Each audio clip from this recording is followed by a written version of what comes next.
Aqui é a Débora Braga. Eu sou Eduardo Reis. E esse é o Pode Entrar, a casa é sua. Hoje recebendo Thomas e Ricardo, sejam bem-vindos. Obrigado. Os dois são engenheiros, fundadores da Urbilote. Isso. Boa tarde, é uma satisfação estar aqui. A gente veio falar um pouco sobre, não só sobre o software, mas sobre essa questão de plano diretor e o que se pode ou não pode construir no terreno, que eu acho que é um tema muito interessante. Perfeito. Gostaria de saber um pouco mais a trajetória de vocês até chegar aqui. Bom, eu sou engenheiro civil, já tenho alguns poucos anos de engenharia. Eu formei na Universidade Federal em 82 e ao longo dessa minha trajetória na engenharia eu construí praticamente de tudo, né?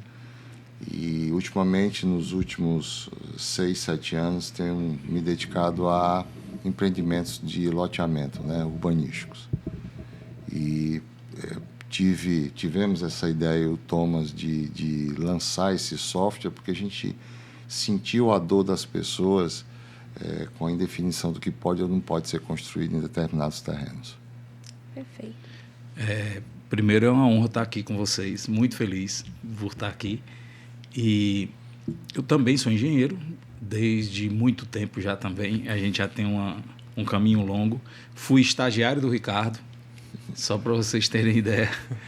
E o Ricardo depois... Você está dizendo que eu sou velho, viu? Não, de forma alguma, mas eu entendi. Ele foi uma pessoa que tem total influência na minha vida enquanto engenheiro, porque eu aprendi demais e aprendo todo dia, né?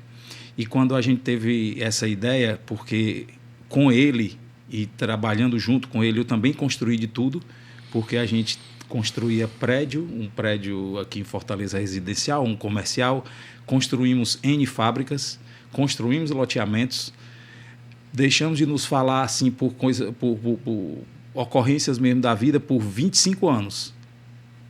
Ele foi por um caminho, eu fui por outro caminho, e trabalho e tudo. Quando a gente se encontrou foi nos loteamentos, e aí realmente veio essa ideia, porque se existe uma coisa que é interessante e que eu sei que o Ricardo também gosta, é de compartilhar conhecimento. Eu já escutei de muitos engenheiros e já escutei de um engenheiro extremamente emergente, uma pessoa que mora no meu coração, que ele doar conhecimento é muito difícil por conta das dores que já sentiu. Já eu sou diferente, o Ricardo também. A gente tem muito esse lado de querer que as pessoas fiquem por dentro de tudo de uma forma leve, e o Urbilote nasceu disso. A gente queria fazer uma coisa diferente, queria fazer uma coisa que fosse exclusiva, entendeu? E deu certo fazer, graças a Deus. Eles me mostraram, a Débora vai ter contato a primeira vez, e eles me mostraram, o Thomas já é um amigo aí de longas datas, e eu achei incrível porque é uma dor que a gente tem de mercado. A gente vai conversar um pouquinho tanto dessa dor para a gente entrar no remédio para a dor, né? Antes até que eu me esqueça, deixa o like, se inscreve aqui no canal, comenta o que é que você está achando do episódio. Nem começou ainda, mas você já vai comentar para ajudar, e compartilha para quem você achar que deva se interessar por esse conteúdo. Sobre o Urbilote, primeira vez que a gente conversou, eu até falei para o Ricardo, eu disse, rapaz, quando a gente está, enquanto corretor, quando a gente está procurando um terreno para negociar para uma construtora, um bom corretor, obviamente, porque a maioria só pega ali o terreno 100% e anuncia, mas não, você vai atrás da lei de uso e ocupação do solo daquela cidade, você vai fazer conta para saber o que é que dá para construir naquele terreno. Obviamente você não vai se aprofundar, né? Você não vai mandar fazer estudo de solo, nem mandar fazer o projeto, mas pelo menos saber o que é que dá para construir. E nessa, tanto como corretor procurando terreno para a construtora, como também sócio de uma construtora procurando terrenos, eu me deparei com, assim, rapaz, um negócio incrível, porque cada cidade que você vai tem uma lei diferente, que é cadastrada de uma forma diferente, que você tem que falar com pessoas diferentes, em horários totalmente diferentes, que é um negócio assim absurdo. Você vai construir em Fortaleza, aí você vai em Maracanaú, Pacatuba, você vai seguindo para lá, cada uma tem um estilo diferente. E você tem que ir em todo canto. Então, uma coisa que você demoraria uma semana só para conseguir pegar um documento, o Urbilote chega para resolver aquele problema em questão de segundos. Exato. Eu achei isso incrível. E nós vivemos num país, tem um ditado, digamos assim, que o Brasil é o país onde se fazem as leis para não serem cumpridas. As leis digamos assim, direcionamento urbanístico do município, ela é cumprida. É uma das poucas leis que realmente é cumprida. O plano diretor, a lei de uso e ocupação do solo, o plano viário básico, a lei, o Código de Obras e Posturas, são leis que são realmente cumpridas. São analisadas por técnicos, normalmente técnicos da área de engenharia ou arquitetura, e realmente elas são cumpridas. E as pessoas, as pessoas que compram um terreno e tudo, querem fazer uma construção, imaginam que é uma lei simples, mas não é. Ela é cheia de exceções, cheia de nuances. Como você bem disse, muda para cada município, muda o nome das zonas, muda, enfim, os índices urbanísticos, o plano viário básico. Então, cada município é um universo dessas leis que você tem que conhecer.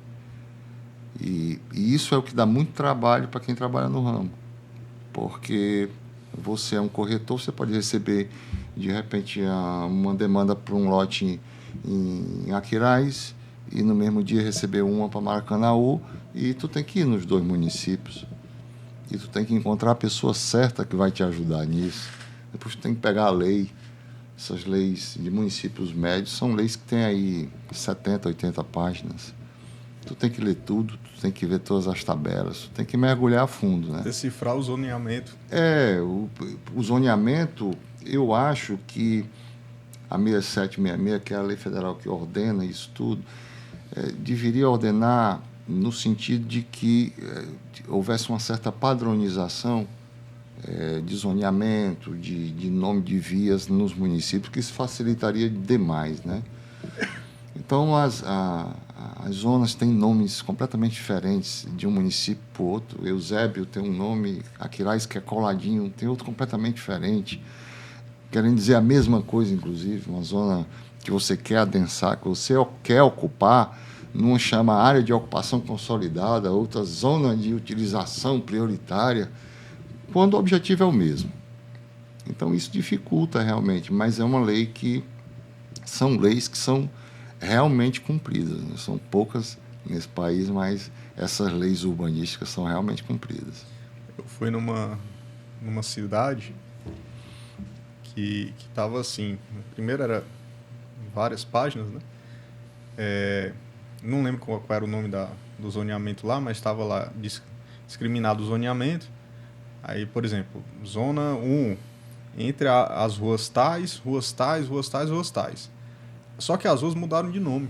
E no plano ainda estava com o nome antigo. Meu amigo, para eu descobrir qual era, rapaz, eu tive que marcar um horário lá com o pessoal que não conseguiram, tiveram que ir atrás também, porque nem o pessoal da prefeitura sabia. Exato. É uma das grandes preocupações, você ter esse ordenamento também para quem vai utilizar, para quem vai saber, para que as pessoas saibam. A gente coloca, porque são leis, as leis elas são de domínio público, né? Elas estão aí para todos, né?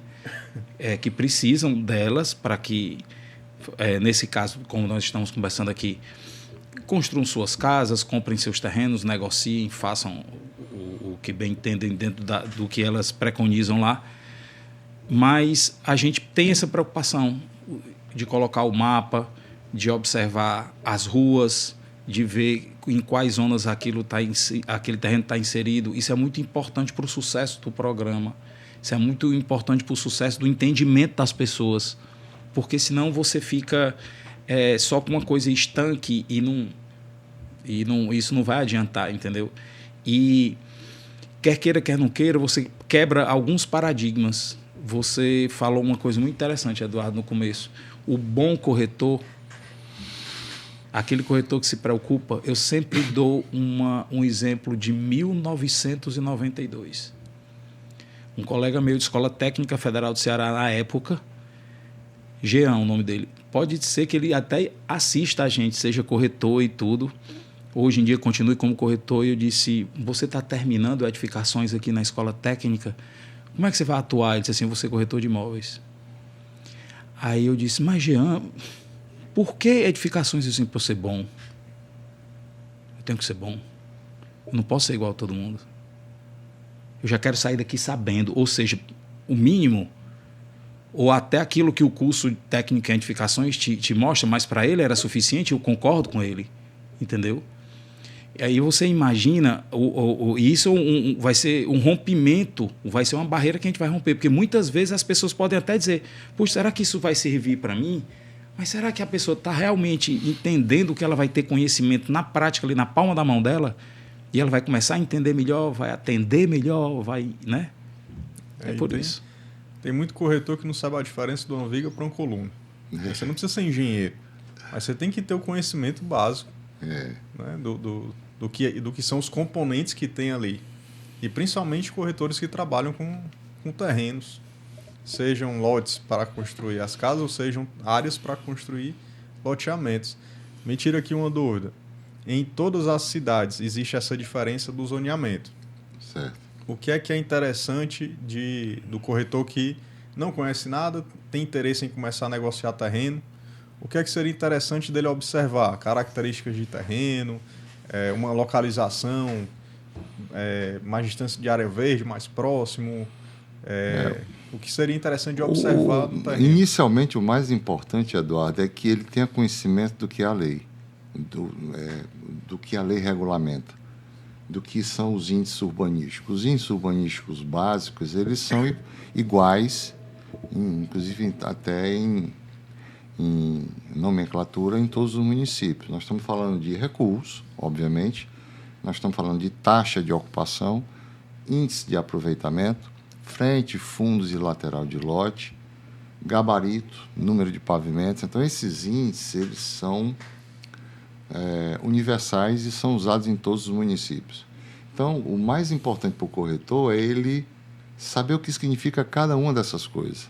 O que é uma taxa de ocupação, o que é um índice de aproveitamento, e por que a lei foca muito nessas coisas, porque o plano diretor nada mais é do que, digamos assim, um planejamento para o crescimento futuro do município.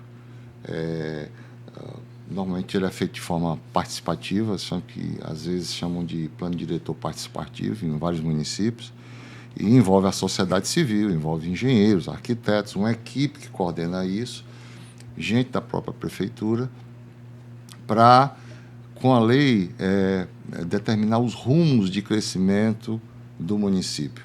Então, você imagina que a gente lembra, eu, pelo menos, lembro muito que Eusébio era uma cidade de sítios. Quem era rico em Fortaleza tinha uma casa de praia não sei aonde, talvez no Icaraí, né? Antigamente era no Icaraí, num sítio talvez no Guaramiranga e no Eusébio. Hoje Eusébio é um município em franca expansão, em franco crescimento, é um município que já está verticalizando suas construções, que era uma coisa impensável há 6, 7 anos atrás. E o plano diretor ele precisa acompanhar isso, né? Ele precisa acompanhar o desenvolvimento das cidades. E ele é feito para isso. Então, basicamente, se o corretor quer se aprofundar, é importante que ele entenda o que é um plano diretor. Ele não precisa saber profundamente cada plano diretor, mas entenda o que é que um plano diretor propõe, entenda o que a lei de uso e ocupação, lei de parcelamento, uso e ocupação do solo propõe, que é o município dizendo, baseado naquele plano diretor, esse tipo de terreno, essa localização, tu só pode ocupar assim, assim, assim. O que é um plano viário e o que é um código de obras e posturas. Ele entendendo o básico disso aí, eu acho que o segundo passo é ele compreender bem como funcionam esses índices urbanísticos que eu te falei. Eu acho que a gente poderia fazer, até eu tive essa ideia aqui agora, a gente poderia fazer um exercício prático, inclusive utilizando... Isso. Porque uma coisa interessante que tem nisso também. Eusébio hoje, até corroborando com o que o Ricardo disse, você chega em determinadas áreas do Eusébio e o corretor que é perspicaz, ele entende. Você chega ali perto onde tem a BIQ, onde tem aquelas fábricas, você vê fábricas, né? Você vê indústrias, né? Você está na zona mais adensada ali do centro do Eusébio, você vê muito muita coisa mista. Você tem 2 grandes condomínios, entendeu? Você tem colégios, você tem uma parte comercial desenvolvida, você tem boulevard com banco, com tudo, né? Em outras partes, quando você vai saindo da avenida principal do próprio Eusébio, você tem condomínios, né? Então, o que é que acontece? Mesmo que ele saiba, mas a observação dele, a criticidade dele de estar dentro de um espaço urbano, observando, puxa vida, onde é que eu estou? Vamos pegar o mapinha aqui, vamos dar uma olhada, eu estou dentro da zona tal. Aqui pode fazer isso e isso, mas pode fazer isso e olha como é que ela se consolidou, olha como é que ela está se consolidando. Tem um restaurante que a gente gosta muito de ir, simples demais, lá no Eusébio, mas muito bacana, bem pertinho do Banco do Brasil. E para lá, talvez até possa, eu nem consultei, mas cresce, a cidade cresce para ali. A gente nota que é basicamente moradia, né? E o outro lado não, ou seja, o plano diretor, o zoneamento mostra aquilo já para a pessoa. A pessoa tem que ter um pouquinho de discernimento, pensar um pouquinho que ela desarna, né? Como fala. O plano ele serve para controlar o futuro da cidade, né? Essas grandes construções. Disciplina e planeja o crescimento da cidade, né? E principalmente, por exemplo, o plano diretor de Fortaleza está mudando agora, né? Tem um aspecto nas leis, nos planos diretores e lei de uso e ocupação solo de alguns municípios, que é o surgimento de uma coisa chamada outorga onerosa, que eu vou explicar rapidamente. O município diz, olha, nesse terreno aqui, de 1.000 metros quadrados, tu só pode construir tantos metros quadrados dividido em 20 pavimentos. Ponto. A lei é muito clara e muito rígida nesse ponto.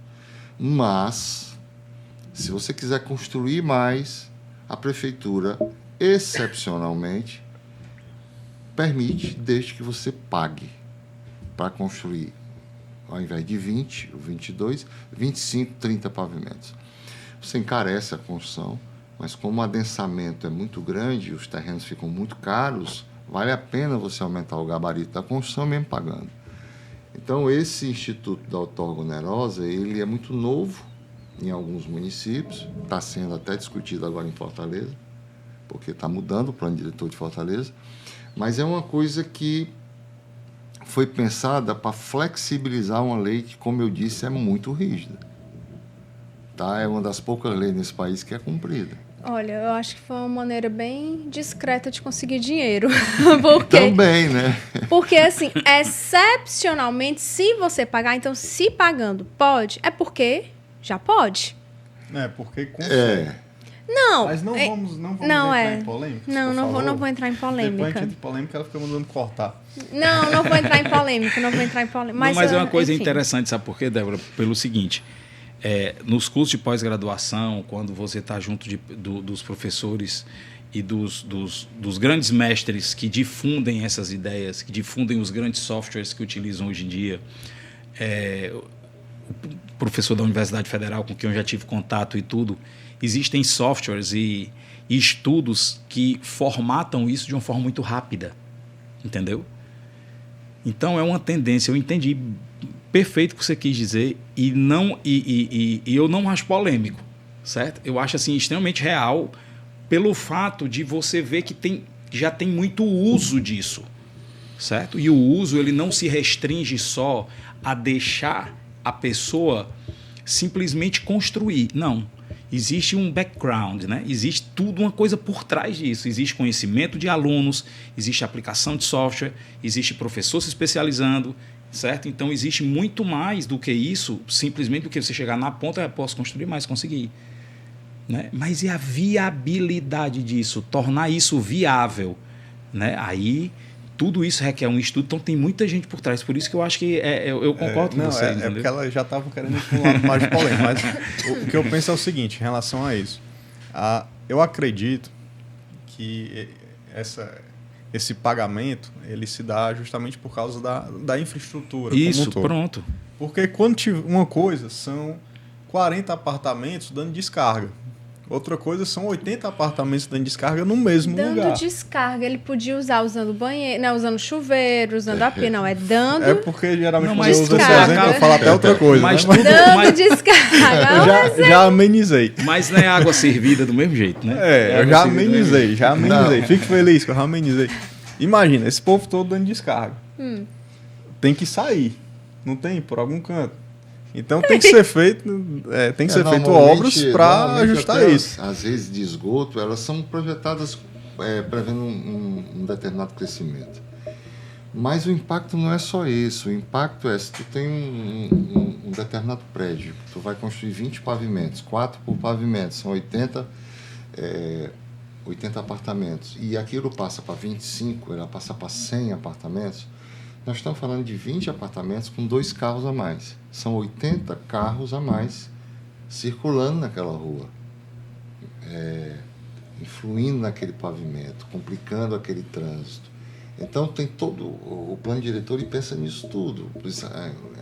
Mas ele também leva em consideração que eu não posso simplesmente barrar o crescimento de uma cidade só para resolver um determinado problema ecológico, situacional ou de trânsito. Você não pode barrar um crescimento de um bairro como Meireles, na beira-mar, porque o cara diz, não, isso vai barrar o vento. Nunca barrou o vento. Eu nunca senti esse barramento. O pessoal agora está com a mania de dizer que está barrando o vento e dando sombra na praia. Se mas o vento vem de lado e o sol se põe para lá. Você quer saber, no Ceará tem um município que disciplina a sombra no sol na praia. Sim. Você sabia disso? Disciplina a sombra no sol. Você não pode construir na zona costeira desse município, chamado São Gonçalo do Amarante, se ele tiver uma sombra grande para a praia. Entendeu? Então, até isso eles pensam, porque você faz um prédio muito alto nessa zona, ele faz sombra num determinado horário do dia, que é o dia que você pega sol. Só que a beira-mar é virada para o norte, o sol se põe no Não, poente. claro, eu tô dando um exemplo. São Gonçalo do Amarante, na lei tem Na isso. lei no tem plano isso. diretor No tem plano isso. diretor tem isso. Legal. Aí assim, mas assim, a gente sabe que tem gente que gosta de polarizar e tumultuar tudo, né? O que eu enxergo é o seguinte, os dois lados da questão. O primeiro lado é que realmente tem que ter uma certa infraestrutura, porque uma coisa são as vias que nós temos aqui na Aldeota e no Meireles, sustentar a quantidade de carro que já tem hoje é uma absurda, de repente todos os terrenos vão ter prédios com 100 andares para cima, aí é uma loucura. Agora, por outro lado, tem a questão que aí o pessoal começa, o imóvel está ficando mais caro não sei aonde, o imóvel está ficando mais barato não sei aonde. A maioria das pessoas quer morar para cá. Quer morar, trabalha aqui, quer morar para cá. O fluxo de carro, ele vem de manhã para cá e sai daqui no final do dia. Então, por mais que a pessoa diga, eu não quero, tudo bem, é você. Mas se você for ver o fluxo de carro, você vai ver, a gente está morando no Passaré, de manhã para vir para cá é 40 minutos. Eu venho, por exemplo, eu venho deixar a Débora no plantão, é 40, 50 minutos, quando não tem acidente.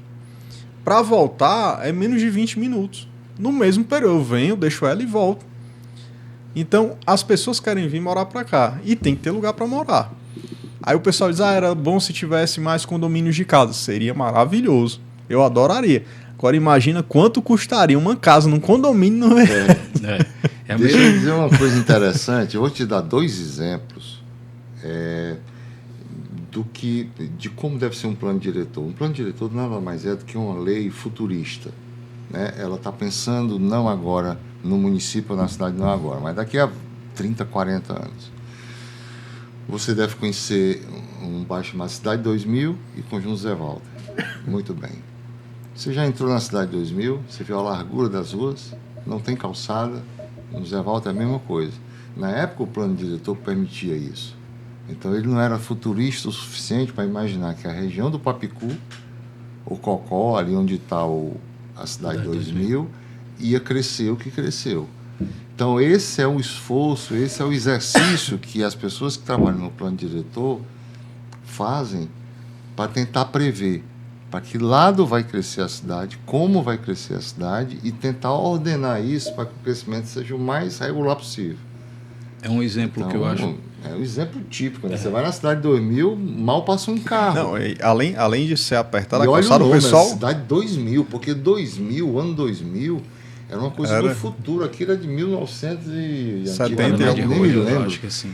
E as pessoas falaram, cara, vamos botar o nome Cidade 2000, que está tão longe, é tão futurista, né?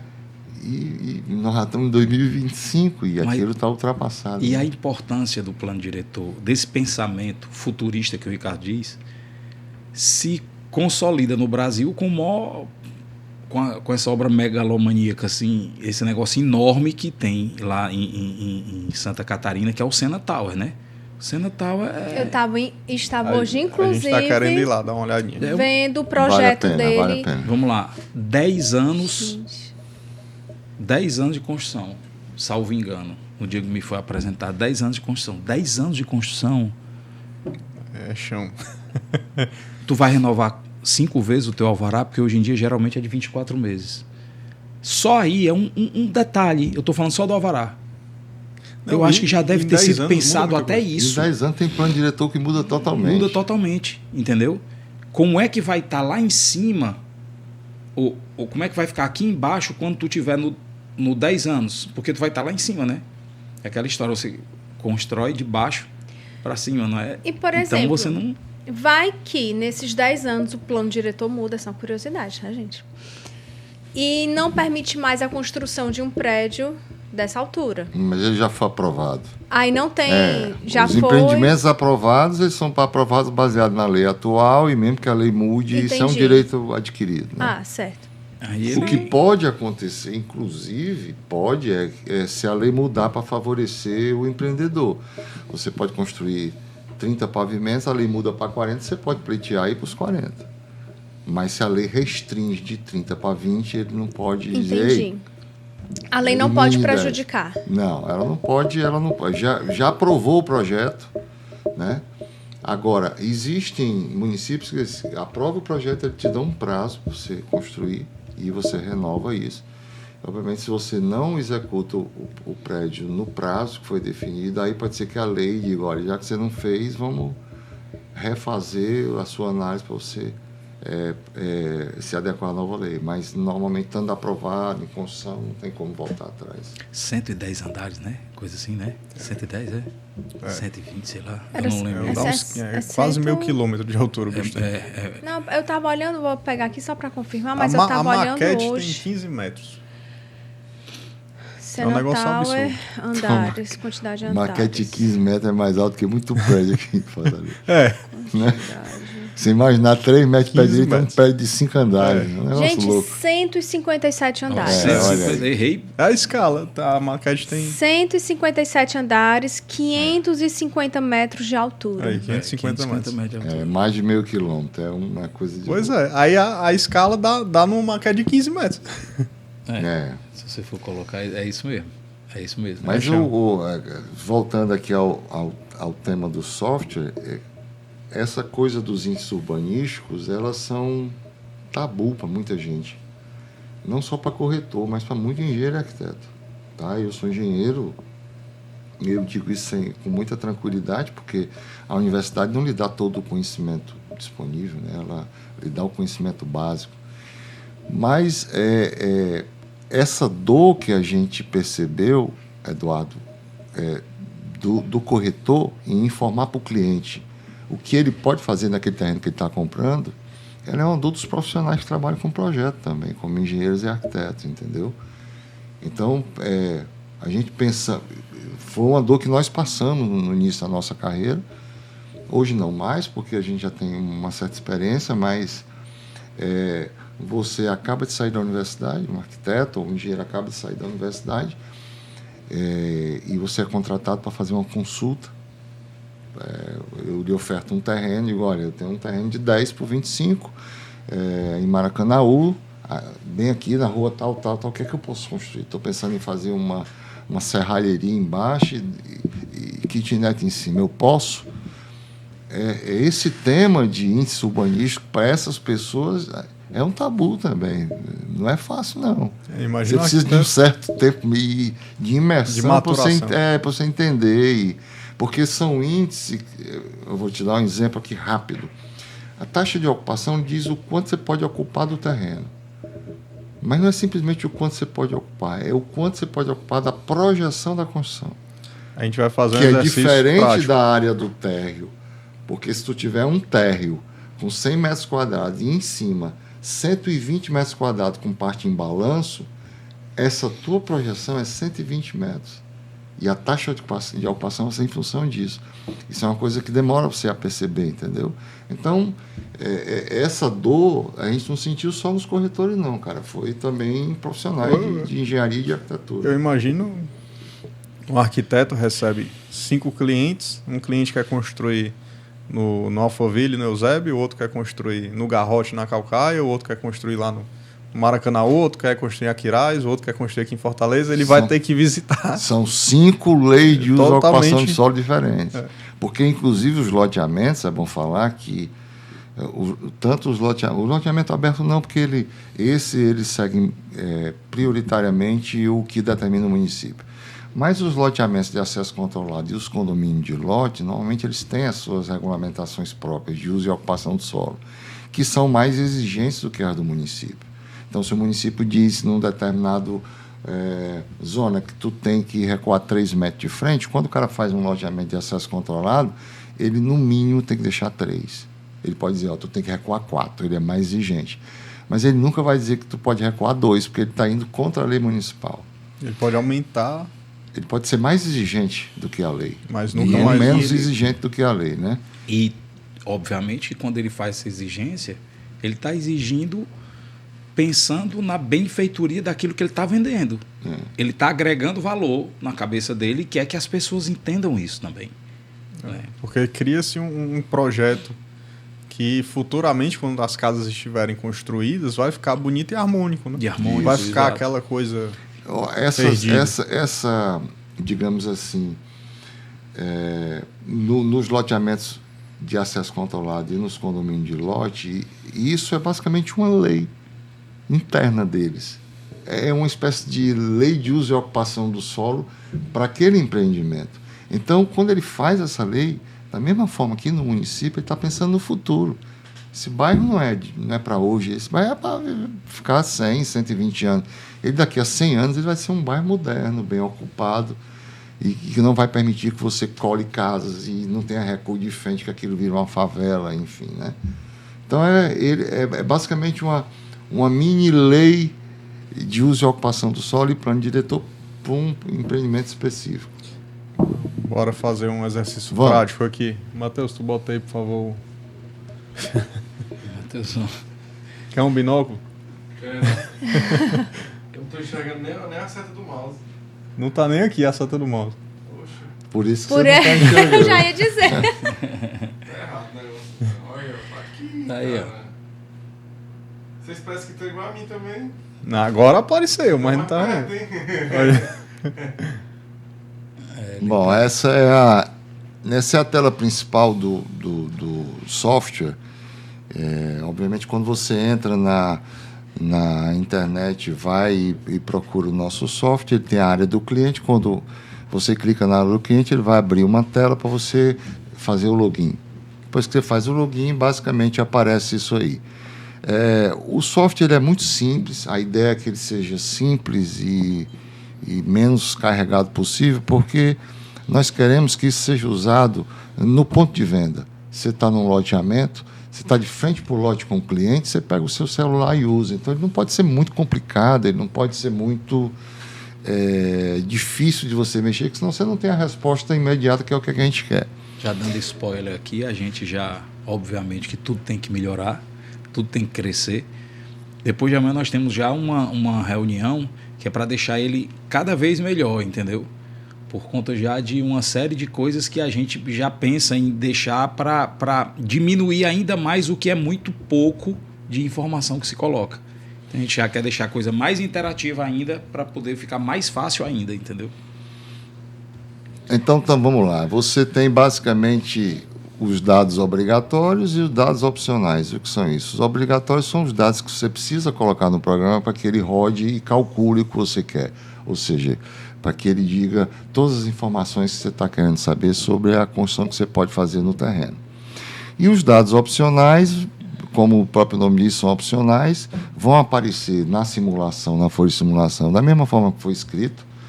Então você põe aí o nome do cliente, o telefone, o nome do corretor, o nome do empreendimento, a rua, o valor do terreno, em quantas parcelas, enfim, você põe Dá aí. para usar até como um mini CRMzinho ali. Isso, e na realidade, quando você simula, ele vira um mini CRM, porque aquilo vai armazenado no software do cliente, ele pode mandar para o cliente, ele pode voltar, imprimir, mandar no WhatsApp. então enviar no ele PDF. pode periodicamente consultar os clientes dele e dizer, olha, esse aqui não fechou, vamos fechar. Pá. Fiz uma simulação para fulano, fiz uma para cicrano, tá aqui.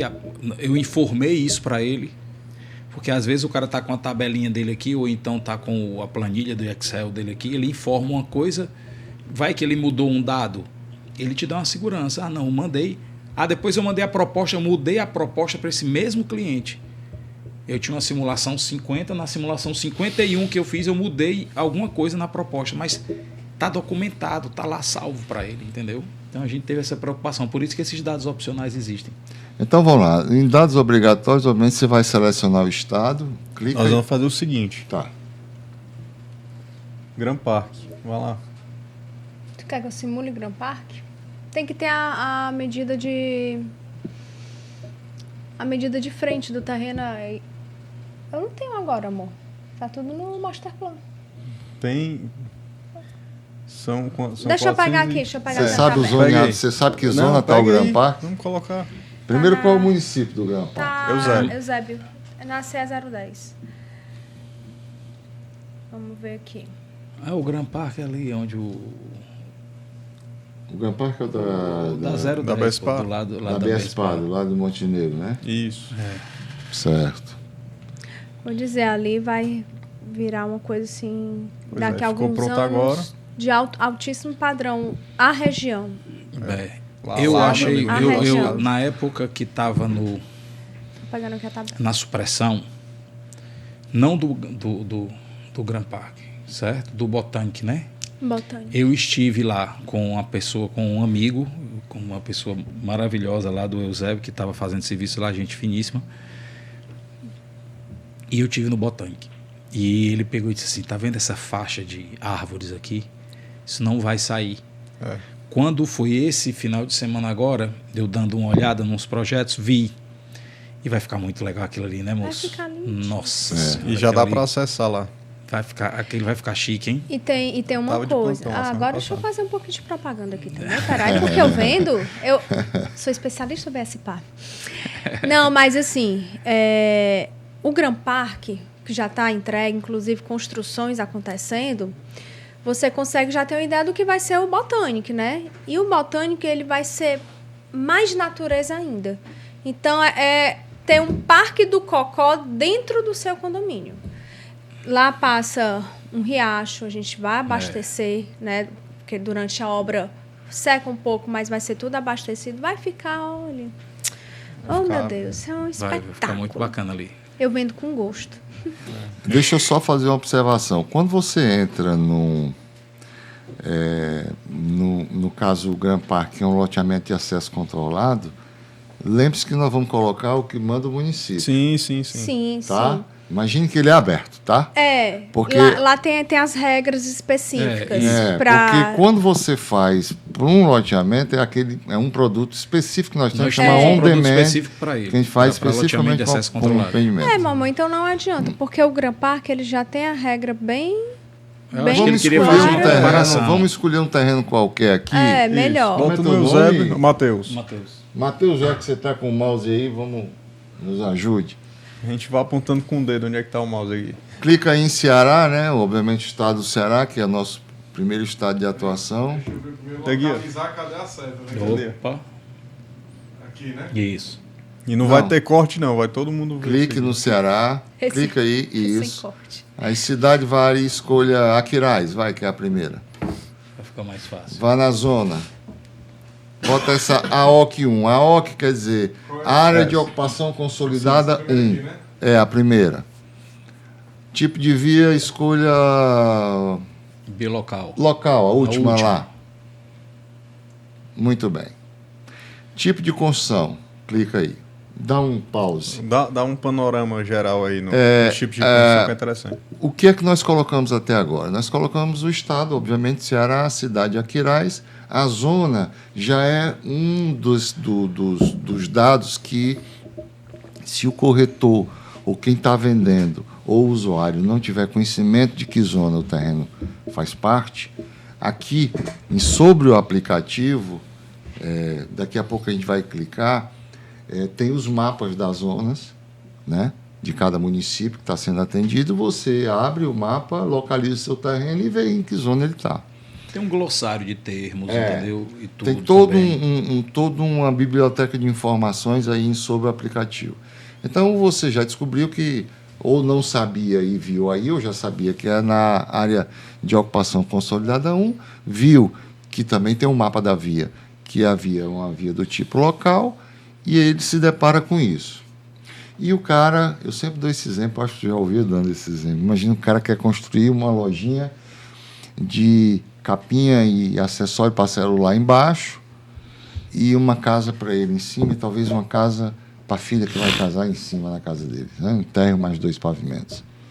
É uma construção mista, porque ela é um comércio embaixo, comércio e serviço e residência em cima. Então, ele é M1.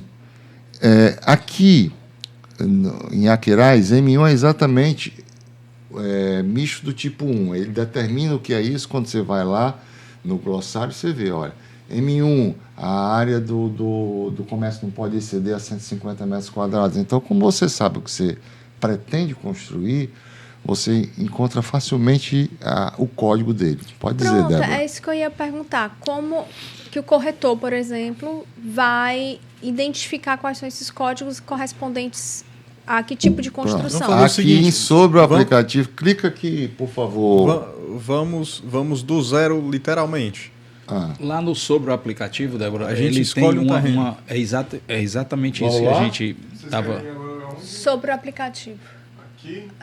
Isso. Aí. Pronto, estou clicando no canto certo. Tá. Porque ele tem uma série de... Aí ele tem uma série de informações. Sobe, por favor. Sobre o aplicativo. Quando você clica no que é o Ubilote, por favor, clica aí. Então, ele explica, enfim, sobre os dados, o que são os dados, quais dados são obrigatórios, onde conseguir esses dados. Então, uma série de informações. Desce, por favor. Lá no fim, vai lá para o fim. Aqui você tem os filtros, é aqui que você vai ver. Então, escolhe aí o estado. Antes, ali em cima, ó, o que é zona, o que é é tipo zona, o que é tipo de construção, o que é tipo de via, o que é dimensão de frente, a área do terreno. Então, tem todo o explicativo. Aí aqui é onde eu encontro aquele tipo de construção RI. Não. Aí ele explica o que é. Os municípios, por intermédio de sua lei de plano diretor, lei de uso e ocupação do solo, dividem a cidade e a área em zonas. Então ele explica o que são as zonas, que é para a pessoa conhecer, saber o que é uma zona, o que é um tipo de construção, o que é um tipo de via. Mas se a pessoa quiser saber em que zona está o terreno dele, ele vem aqui. Clica, por favor, aí. Clica em Ceará. Tu não clicou, não. Clica. Em cima do Ceará, lá. Isso. Aquiraz. É o primeiro. Aí Pode ir. Pronto. Aí ele vai Aí vai aparecer todas as informações técnicas que você precisa saber sobre o município. Ali os tipos de construção, Débora. Pisos e permeabilidades. A permeabilidade, a taxa de permeabilidade é um dos índices urbanísticos importantíssimos. Então, quando a prefeitura diz que a sua taxa de permeabilidade é 30%, é porque você tem que deixar 30% do seu terreno, da área do seu terreno, permeável. E o que é uma área permeável? Se eu quiser fazer um calçamento em uma área permeável, não. Ela tem uma certa permeabilidade, mas não é totalmente permeável. Se for aquele intertravado furado... Aí aqui, por favor, clique em baixar arquivo. Eu acho que se ficar... vai ficar... pronto, tá lá em cima. Se for aquele intertravado perfurado. Pronto, ó. Aí são os tipos de piso, a maioria dos tipos de piso, e suas permeabilidades.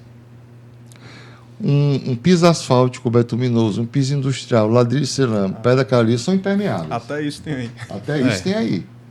Então, se você está querendo fazer o intertravado, intertravado de concreto ou similar, a prefeitura considera que ela é 25% permeável.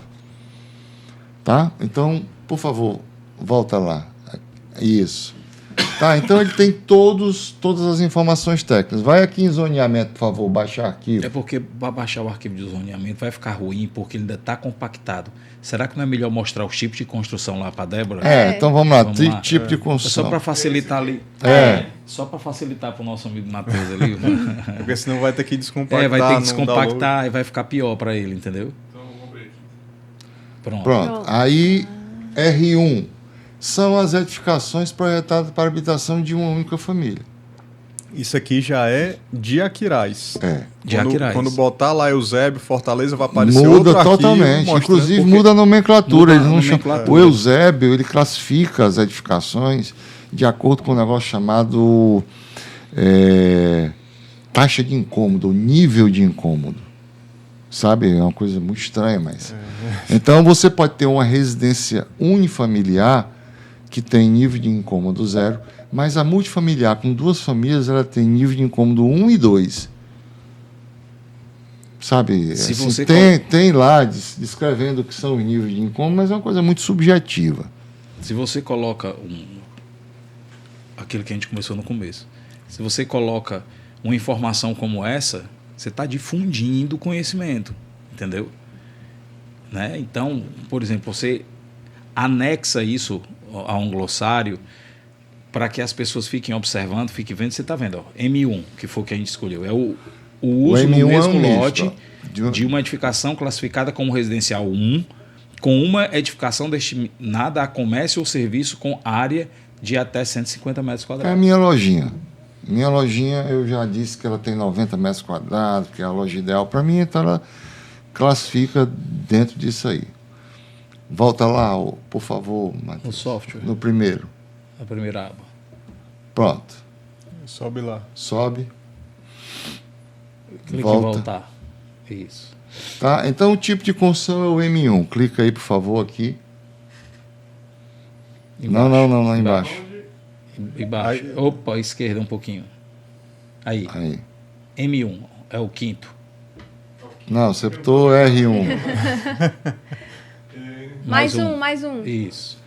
Posição do terreno, você sabe se ela está no centro da quadra. Clica, por favor, Matheus. É o Centro de primeiro. quadra, vai.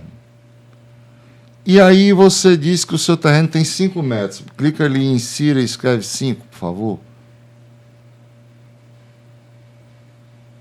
Talvez fosse melhor se o computador... Já, Tá no pode cursor, clicar. tá lá, só clicar. Apareceu aí. Apareceu. Não, clica. Clica. Pode clicar. Isso. Pronto. Digita 5. Pronto, pode deixar assim. 5 metros de frente. Área do terreno, põe a 100. Clica lá, põe a 100. Então, a profundidade é 20. Não, você botou 2, você botou só 2. Zero. um zero. Isso. Pronto. Então, ele preencheu todos os dados. Dá só um stop aí, Matheus. Ele preencheu todos os dados obrigatórios. Não tem sentido dele fazer distante como ele está. Se eu tivesse com o mouse aqui, eu faria rapidamente os dados opcionais. Mas tenha certeza que você pode colocar todos esses dados aí e aparecem do jeito que você escreve.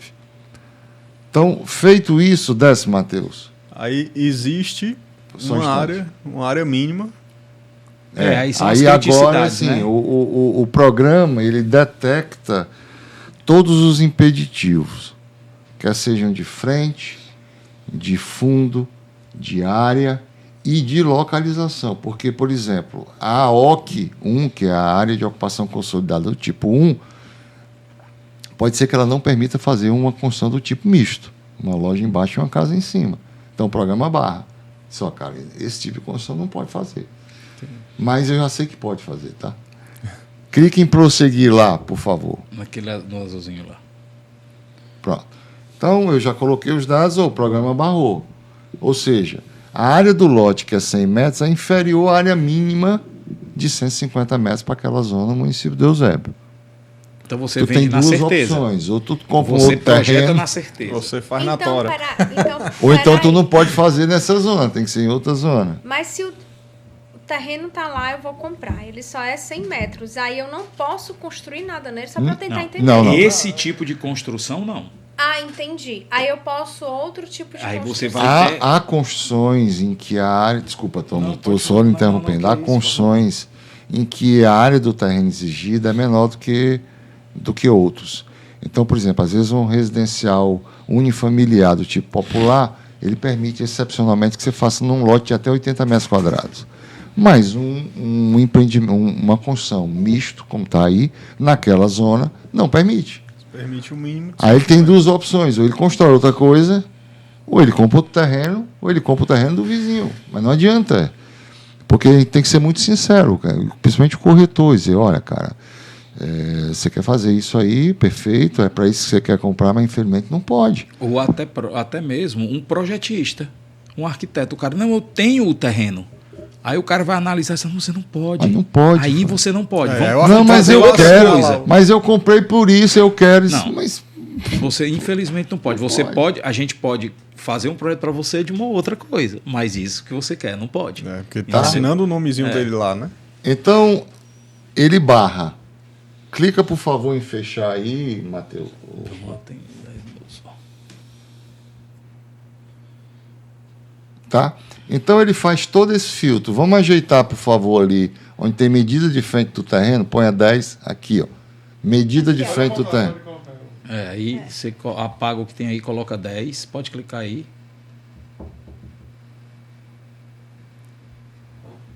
Escreva 10. Foi? Bota 250 aí, a área do terreno. Não, tem Tem que apagar. Tem que apagar. Saiu o cursor. Clica. Isso, agora apaga tudo. Pronto, 250. E a última lá embaixo você coloca 25. 25. Apaga e coloca 25. Por que eu estou pedindo para botar essas informações? Porque isso já está no sangue, então eu sei que esse terreno Isso vai dar certo. vai dar certo, porque Aí pode construir com essa área. Pode baixar. Desce e azulzinho. e manda prosseguir.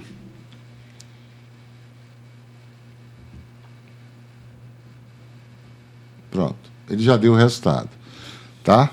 Obviamente, os dados do terreno não aparecem, endereço, aquela coisa que você não colocou lá nos dados opcionais. Mas o mais importante ele caracteriza o terreno, que é um terreno que está na área de ocupação consolidada 1, o tipo de construção, que é misto do tipo 1, ele está localizado numa via local, está no centro da quadra, tem 10 metros de frente, 25 de lateral e 250 metros de área. E aqui vem o que ele pode fazer. Quantas unidades máximas ele pode fazer? Apareceu essa exclamação. Clica, por favor, nessa exclamação aqui. Essa exclamação quer dizer o seguinte: os índices e resultados urbanísticos não contemplados nessa simulação decorrem da ausência de definição ou atribuição de valor pela legislação municipal. Ou seja, a legislação do município de Aquiraz não diz quantos pavimentos você pode construir nessa zona. Então, se ela não diz, não adianta inventar, cara. As unidades. Desculpa, número máximo de unidades. Pavimento também, no caso, subsolo. E aqui é do subsolo. Então, assim, mas eu quero saber. Aí você consulta a prefeitura, porque nem na lei está. Então, a gente não pode fugir. A gente não pode fugir disso. Eu já ia perguntar em relação ao subsolo. Se ali tá desse jeito, não quer dizer nem que pode, nem que não pode. Você Não, tem veja que que pode construir no subsolo. Aqui, ó. Você pode construir tá 125 metros quadrados, mas ele só não diz quantos subsolos você pode fazer. É exatamente. A gente Ricardo, colocou... mas isso é uma loucura, isso é doidice. Mas é a lei. É a lei. Não... Eu sempre digo... mas eu posso fazer, desculpa, Tom, eu posso fazer 2 subsolos. Consulta a prefeitura. É 125 metros, tu divide por 2 aí e faz 2 subsolos. Nós conversamos antes, né? Tivemos um exemplo com 48 metros de altura de gabarito, você lembra? De altura máxima, e tu estranhaste, né? Porque tinha 3 pavimentos, máximo de construção, mas a altura era 48. Eu disse, cara, Só para contextualizar, numa conversa que nós tivemos, né, permitia um gabarito de 48 metros, ou seja, o prédio poderia ter 48 metros de altura, mas só era permitido 3 pavimentos.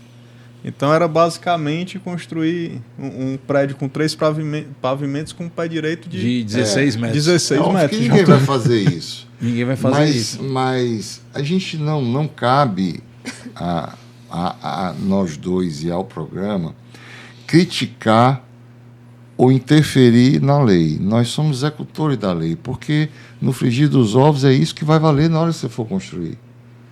Tá?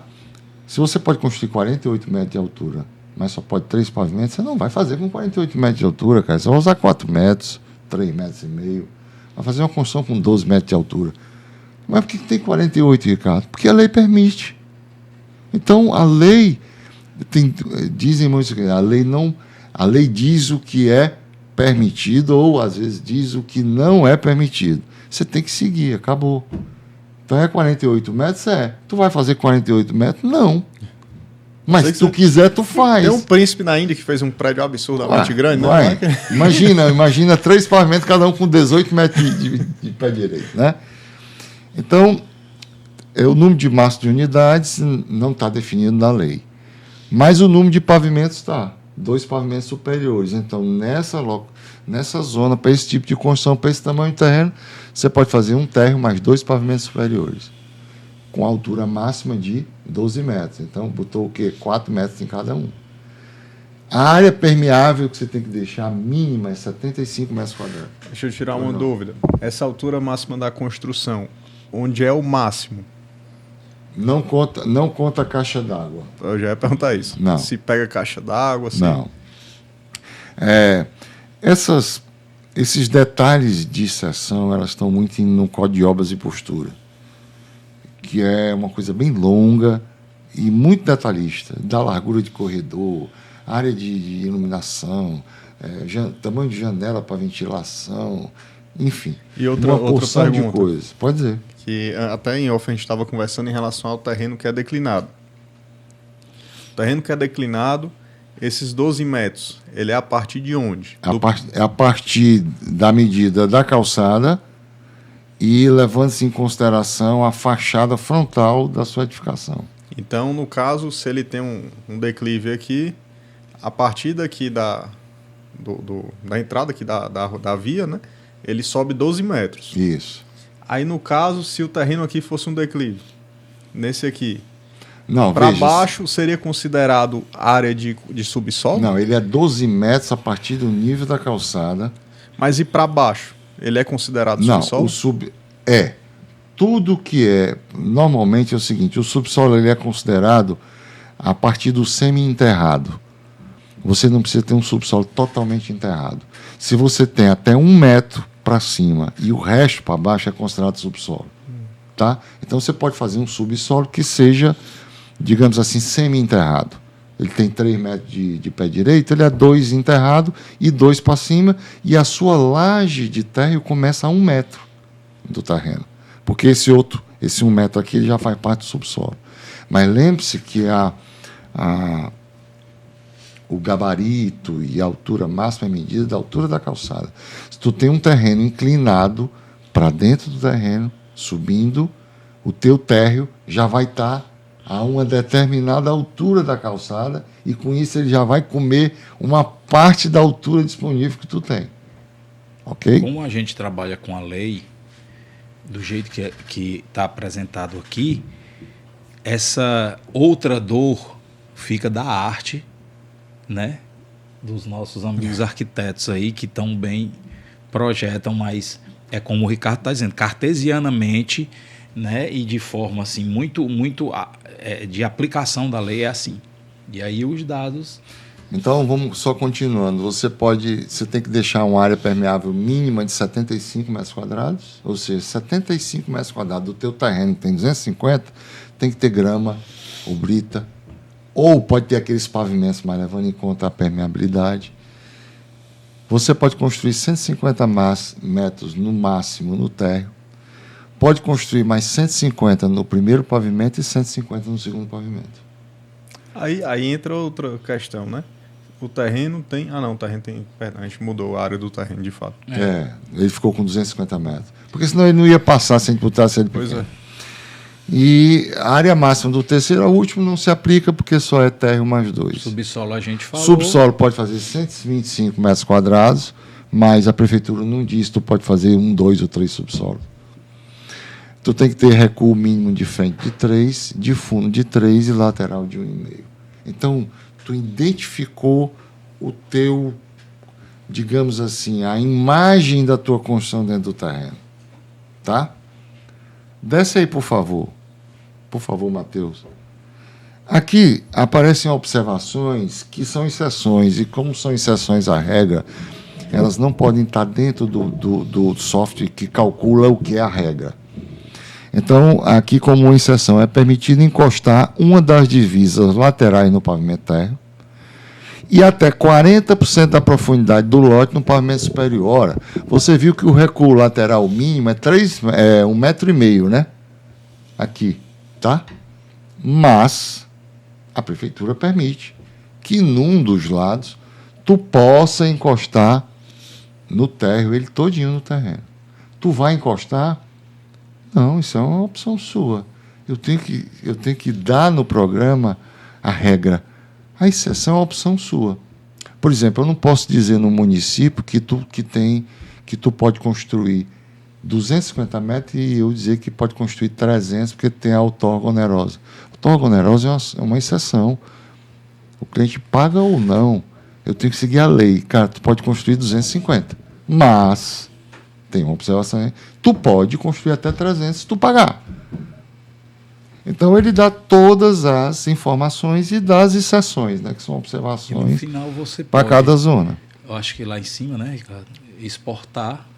Sobe aí, por favor, Matheus. Bom, e lá em cima você pode simular isso quantas vezes quiser, substituindo o tipo de construção, o tipo de via, enfim. Você pode salvar ali, pode exportar para o cliente em PDF, enfim. Está sempre com... Aqui está a foto do Thomas, aparece a foto do usuário, né, os dados do usuário. Enfim, ele lhe dá uma radiografia do que você pode construir naquele terreno que você está querendo comprar. Isso é muito importante. A gente vai fazer um negócio. A gente tem que caminhar aqui para o final. Pois não? Está acontecendo nesse exato momento a questão da lei da mudança da lei do plano diretor de Fortaleza. Né? Em breve teremos novidades.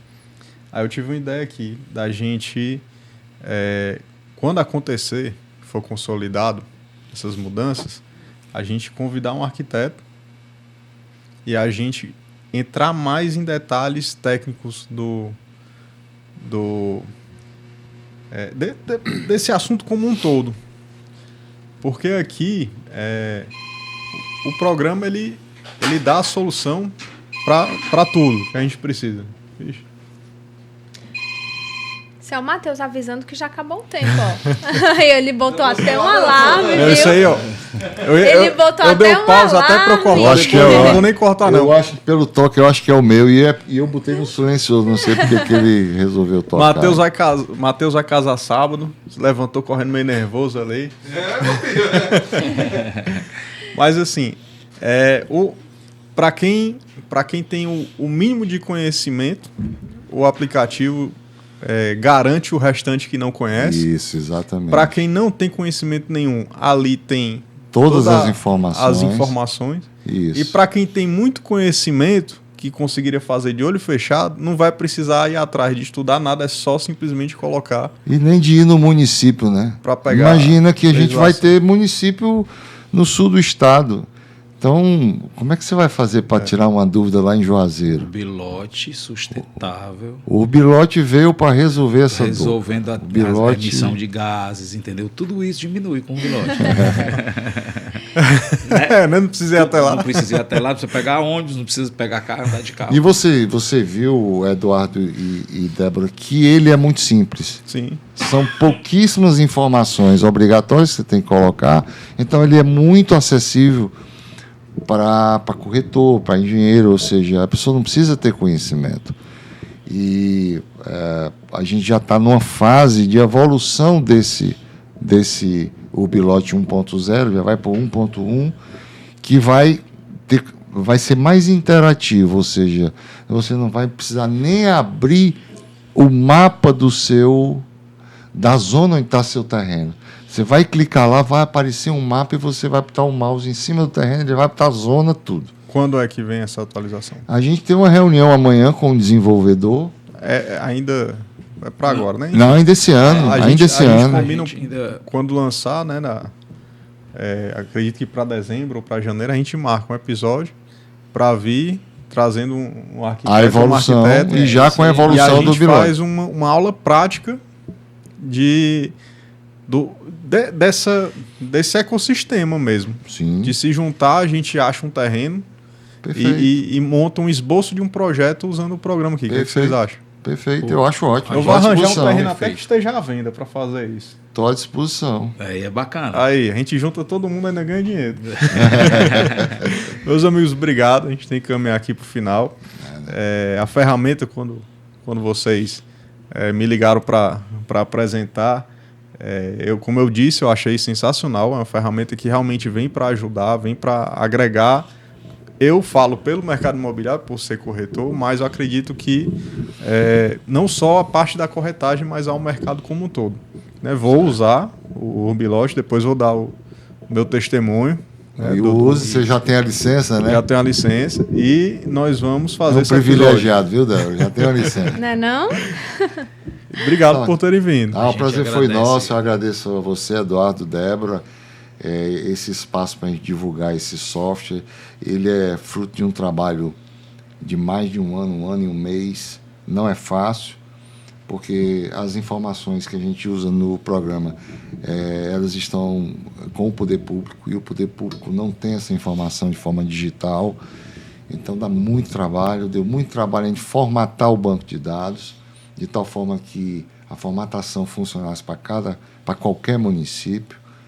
Então, a gente, ao longo desse 1 ano e 1 mês, está indo para 1 ano e 2 meses, a gente está vendo um filho que nasceu e que a gente já está comprando uma roupinha nova, porque daqui a pouco ele já está evoluindo e vai evoluir muito rápido.